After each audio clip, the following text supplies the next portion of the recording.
रिकाम्या वेळेमध्ये खाण्यासाठी मुरमुऱ्याचा चिवडा हा एक उत्तम पर्याय आहे, म्हणूनच आज मी बनवणार आहे मुरमुऱ्याचा चिवडा. चला सुरू करूया. मखाने पण मला रोस्ट करून ठेवायचे होते, तर मी सगळ्यात आधी कढईमध्ये थोडंसं तूप टाकलं आणि त्याच्यामध्ये मखाने टाकून रोस्ट करून घेतले.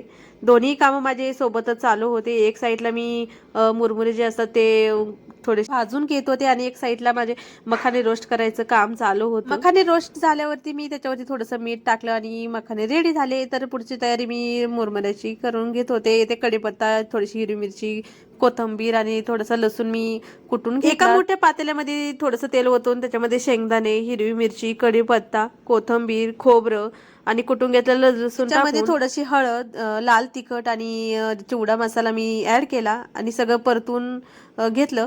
सगळं परतलेलं मी परत ते मुरमुऱ्यावरती ओतून सगळं मिक्स करून घेतलं आणि हा रेडी झाला चिवडा. कोणाकोणाला असा चिवडा आवडतो मला नक्की कमेंट्स करून सांगा. चला आज इथेच थांबूया, भेटूया नेक्स्ट ब्लॉगमध्ये. तोपर्यंत बाय.